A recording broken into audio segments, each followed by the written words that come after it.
प्यारे साथियों, कैसे हैं? हमारी बेटा फिजिक्स क्लास 12th की चल रही थी, जिसमें काफ़ी मैं टॉपिक पढ़ा चुका हूँ। आगे हमारा जो टॉपिक है आज, बहुत ही इम्पोर्टेंट टॉपिक है, जिसको हम पढ़ने जा रहे हैं। बायो-सैवर्ट का नियम। किसका नियम? बायो-सैवर्ट का नियम। बायो-सैवर्ट का नियम। तो बायो-सैवर्ट का नियम हम पढ़ने जा रहे हैं। बायो-सैवर्ट ने क्या बताया था, इसके बारे में डिस्कशन करेंगे। सबसे पहले थोड़ा ऑर्स्टेड के बारे में बताऊं। ऑर्स्टेड ने ये बताया था कि जब किसी तार में हम धारा प्रवाहित करते हैं तो उस तार के चारों तरफ चुंबकीय क्षेत्र उत्पन्न हो जाता है। इतनी बात बायो-सैवर्ट ने बताई, लेकिन ऑर्स्टेड ने बताई। लेकिन बायो-सैवर्ट आए तो बायो-सैवर्ट ने बताया कि जो वायर होता है, जो तार होता है, वो छोटे-छोटे अल्पांशों से मिलकर बना होता है। तो इन्होंने थोड़ी सी एक थ्योरी दी कि भाई जो धारा अवयव होता है, क्या होता है? धारा अवयव। धारा अवयव। तो उन्होंने बताया था कि जैसे ये कोई वायर है, ये क्या है? कोई एक वायर है, ये धारावाही चालक तार है। इसको हम क्या बोलेंगे बेटा? धारावाही चालक तार।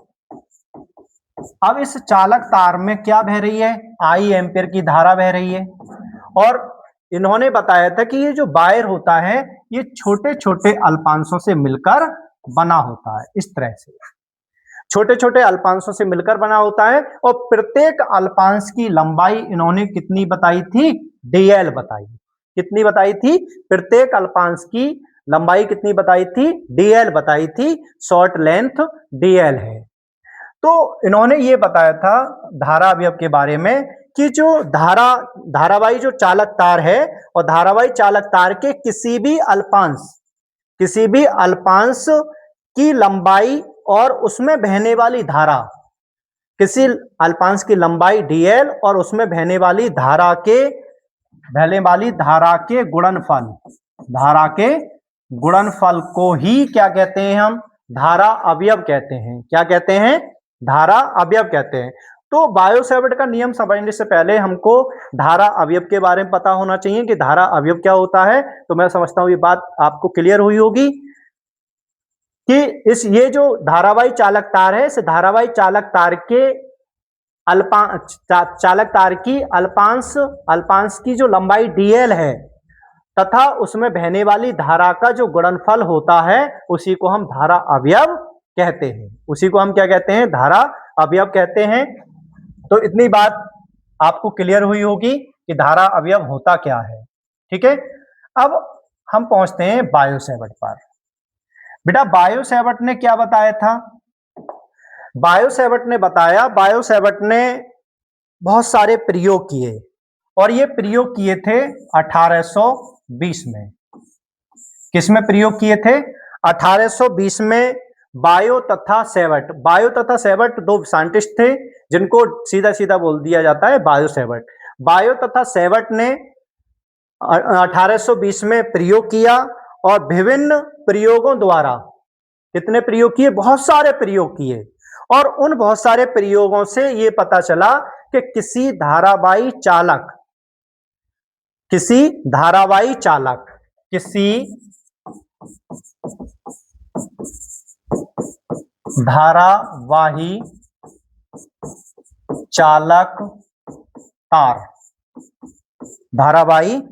तार के अल्पांश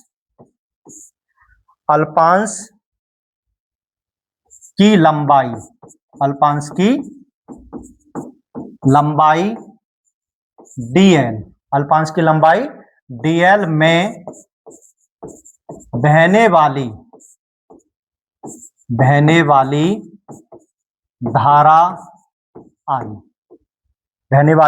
धारा I के कारण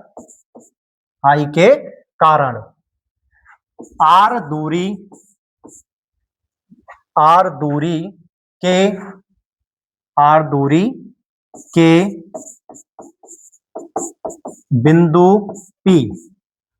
के बिंदु P पर उत्पन्न चुंबकीय क्षेत्र, उत्पन्न चुंबकीय क्षेत्र निम्न बातों पर निर्भर करता है। ये बात बताई किसने? बायो-सैवर्ट ने। तो बायो-सैवर्ट ने एक वायर लिया और उस वायर के बारे में बताया कि ये जो वायर होता है वो छोटे छोटे अल्पांशों से मिलकर बना होता है और प्रत्येक अल्पांश में बहने वाली धारा और उस अल्पांश की लंबाई dl को हम धारा अवयव कहते हैं। और उन्होंने बताया था कि इस अल्पांश लंबाई dl में बहने वाली जो धारा I होती है उस धारा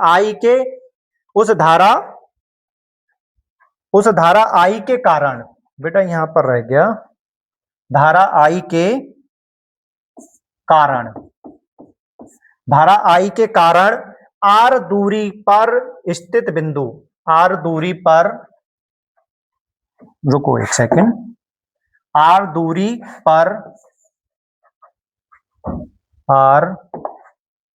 पर स्थित बिंदु P पर उत्पन्न चुंबकीय क्षेत्र निम्न बातों पर निर्भर करता है। अब निम्न बातों पर निर्भर करता है तो उसको किन किन बातों पर निर्भर करता है उस बात को बेटा याद करने के लिए हम क्या करेंगे, पहले मैं इसका आपको डायग्राम बनाना बताता हूं कैसा बनेगा, तो आगे हम पहुंचते हैं। तो बायो-सैवर्ट ने बताया कि ये कोई XY एक चालक तार है, XY ये क्या है? चालक तार है और इसमें I एम्पियर की क्या बह रही है? धारा बह रही है। I एम्पियर की जब धारा बह रही है और ये छोटे छोटे अल्पांशों से मिलकर बना होता है जिसकी लंबाई कितनी है? dl है।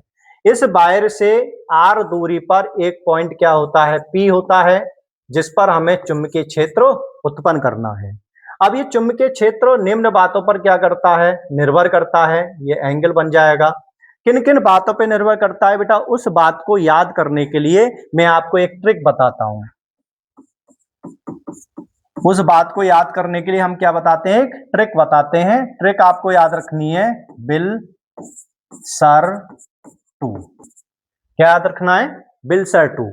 तो बेटा ये जो V है वो B किस किस बात पे निर्भर कर रही है? कि जो dB होती है वो उस चालक तार में बहने वाली धारा पर क्या करती है? निर्भर करती है। उस चालक में बहने वाली धारा की क्या होती है? समानुपाती होती है। दूसरा, उस चालक की अल्पांश लंबाई, उस चालक की अल्पांश लंबाई के क्या होती है? समानुपाती होती है। तीसरी बात, उस चालक चालक के बिंदु P पर उत्पन्न जो चुंबकीय क्षेत्र होता है वो dl और r से r दूरी पर स्थित बिंदु P के बीच बने कोण की जिया, बीच बने कोण की जिया के क्या होता है? समानुपाती होता है। कोण के बीच कोण की जिया की क्या होता है? समानुपाती होता है। चौथी बात, उस चालक उस लंबाई dl से या अल्पांश लंबाई dl से r दूरी पर स्थित बिंदु P से जो दूरी है, dl और बिंदु P की जो दूरी है उस दूरी के वर्ग के क्या होता है? व्युत्क्रमानुपाती होता है। क्या होता है? व्युत्क्रमानुपाती होता है। तो हम इस बात को लिख सकते हैं बेटा, यहां पर अगर अर्था करके लिखूं तो अर्था करके लिख सकता हूं कि जो चुंबकीय क्षेत्र होता है, चुंबकीय क्षेत्र dB, चुंबकीय क्षेत्र dB अल्पांश में बहने वाली धारा I के समानुपाती क्या होता है? समानुपाती होता है। और दूसरी बात अर्था करके अगर हम यहां लिखें तो क्या लिखा जा सकता है कि जो चुंबकीय क्षेत्र है dB, चुंबकीय क्षेत्र है वो अल्पांश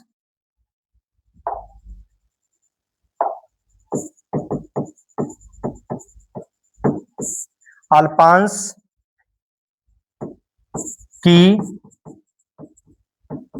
लंबाई, अल्पांश की लंबाई dl के क्या होता है, समानुपाती। क्या होता है, समानुपाती होता है। और इसको अगर हम लिखें अर्था करके, तीसरी बात, तो ये क्या लिखा जा सकता है, इसको हम लिख सकते हैं कि अल्पांश लंबाई dl, ये जो चुंबकीय क्षेत्र होता है वो अल्पांश लंबाई dl व r के बीच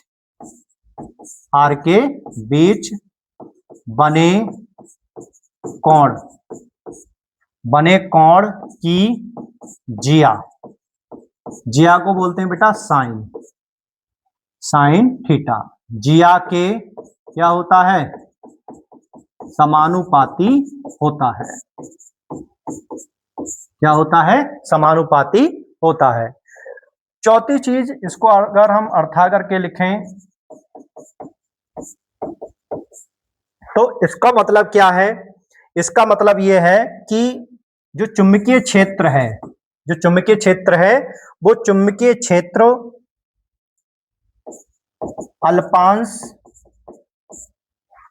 अल्पांश से बिंदु P की दूरी r दूरी के वर्ग के क्या होता है, व्युत्क्रमानुपाती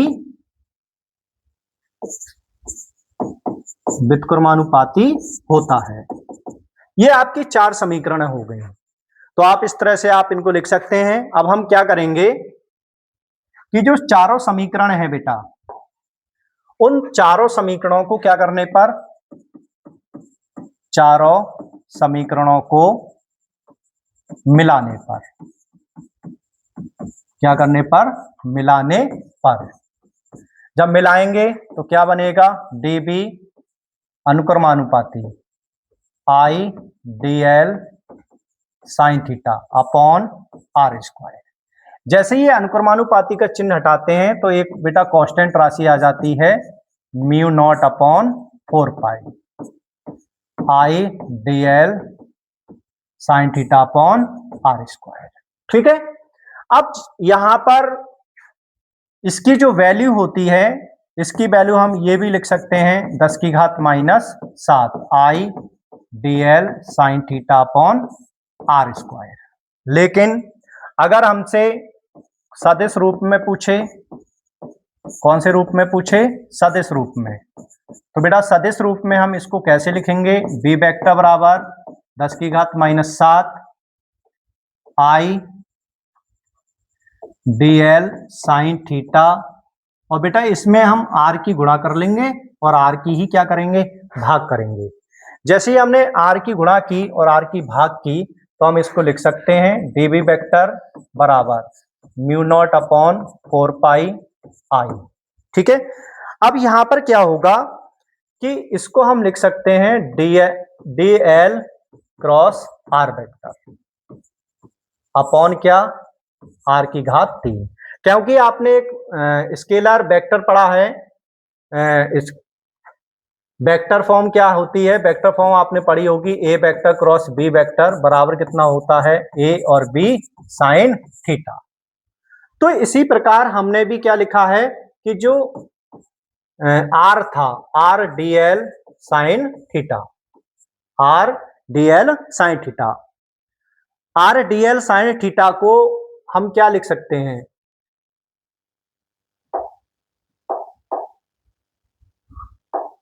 इसको हम लिख सकते हैं dl vector cross r vector. इसीलिए बेटा हमने r dl साइन थीटा को क्या लिखा है, dl vector r cross r vector upon r की घात 3। यही क्या है, बायो सेवर्ट का नियम है। यही क्या है, बायो सेवर्ट का नियम है। और जहां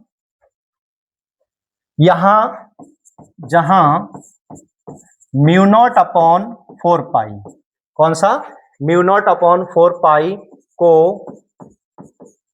नियतांक कहते हैं, लेकिन म्यू नॉट को निर्वात की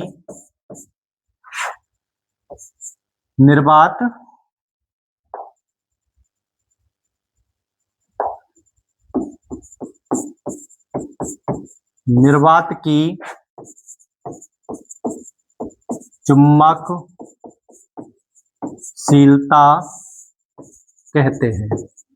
ठीक है, क्या कहते हैं? निर्वात की चुंबकशीलता कहते हैं।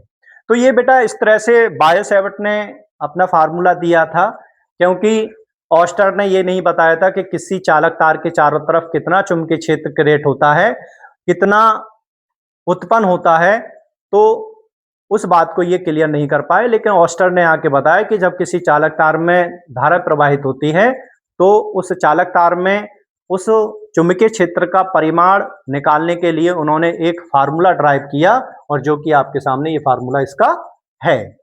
तो यहां तक आपकी चीजें क्लियर हुई होंगी। ये आज बायो सैवर्ट का नियम कंप्लीट हो गया। आगे मिलते हैं नई सीरीज में।